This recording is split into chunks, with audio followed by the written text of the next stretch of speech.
We're still on June 3rd, 2015, a night of torrential rains, flooding and fire. It was a night that shattered city and tested the courage of the bravest. But in the darkness, there were those who ran towards the danger. Ghana's firefighters facing an inferno with limited tools but unlimited resolve. 10 years later, we return to the heart of the storm, to those who fought the flames and to the memories that never dimmed. 10 years on, what has changed? What hasn't? And what does it truly take to be the last line of defense when the unthinkable happens? We have on the line the Director of Public Relations, DO2 Desmond Aka, to tell us if the Ghana National Fire Service is now better prepared for a disaster of such a scale or worse. Good morning, sir. Good morning, and thanks for having me. Right. Can you take us back to June 3, 2015? What was the experience? Well, let me say a very good morning to your cherished viewers. This morning, I'm a bit sad, especially looking at some of the victims who are yet to get their lives back. Our heart goes to the affected ones, especially those who lost their lives. We ask that the Lord keep them safe till we meet again. And we also want to call on the relevant agencies, especially the state, to also help those who were affected and are yet to get back on their feet. That if there is any form of compensation, just to help them get their life back. I mean, they should help them with. But All right. So going back to 2015, we had a lot of challenges. We faced a lot of challenges, even though in such disaster situations, we don't work alone.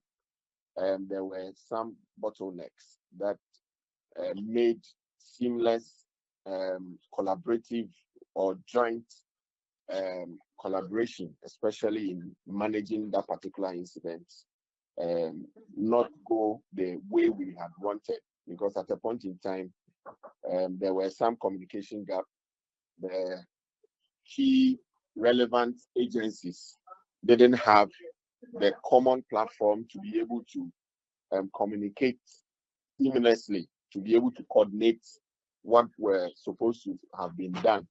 And then information sharing and all that were also hindered. And again, you could realize that in terms of logistics, we had challenges even as at that time, because gaining access to the seat of the fire and even trying to help people who were trapped and they were on fire shouting for help, and we could not do anything to save them. And for two straight hours, the fire and then the explosion raged on, and then we were helpless in terms of marshalling the adequate resources to be able to deal with the fire situation. And you know that when liquid fuels such as petrol are involved in fires of that magnitude, no amount of water can deal with that. Even though it was raining, it virtually became impossible for even the rainwater to deal or to contain the fire that we saw. So meaning that technically a lot of explanation would have to be given. That is why it has even afforded us the opportunity to intensify our public education, especially when we get to fasting, depending on what is involved. So it is not as if we have come to an emergency situation and then we are expected to deploy water on that particular hazard. If it is an electrical hazard, we can't just pour water on it because there is this risk of electrocution in there, and therefore we need to be able to always get our acts right. But on the June 3rd situation in particular, we had direct access problems. So if at the time we had firefighting drones, we could have deployed them to the inaccessible areas and to be able to do the firefighting for us. But because we didn't have, it became very difficult for us to do that. If we had also had some thermal infrastructure to be able to detect the temperatures in the affected areas, to know where the fires were very much heavy, and to be able to deploy the needed tactics to even save more lives there. And that could have also helped If we had also had some rescue boats, as at that time, we could have also got into the inaccessible areas to effect rescue. So, and that is how come we had to collaborate with the relevant, the other state agencies to be able to help rescue the affected lives. And there is also one thing that also militated against our efforts in trying to deliver on our mandate. That is, in this part of our country, most structures are put up in places where they are not supposed to. So when it happens that way, we need to be able to create access.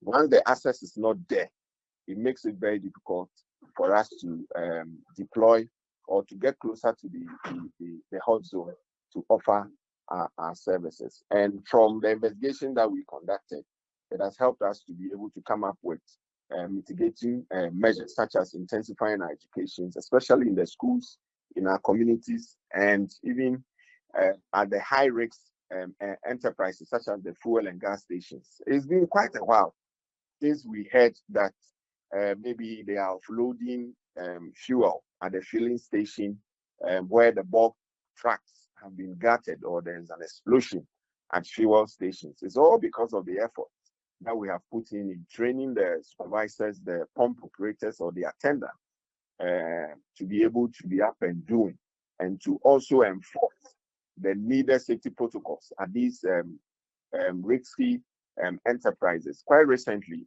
even within our backyard at Osu here, Total Filling Station, we had to go and then close down a mobile restaurant who was operating closer to the dispensing area.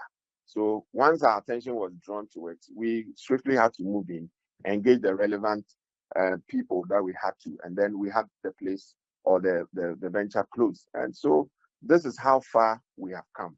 We can only be able to respond and meet the public's expectation when we are adequately resourced.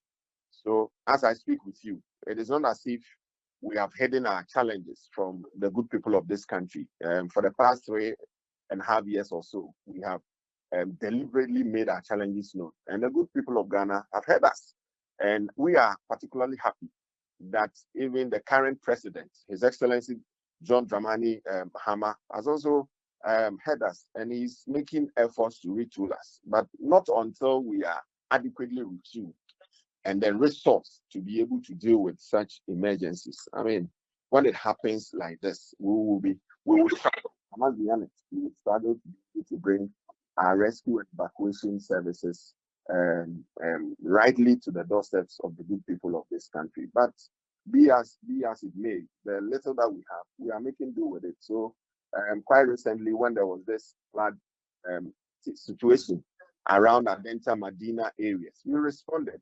And then we were able to help people with our ladders, with our rescue lines, even with our jackets, to be able to save lives. With our featherweight pumps, we were able to pump out water that had flooded people's homes and all that. And that is what we were able to do. And over 25 persons who were trapped with their families were saved. For the update.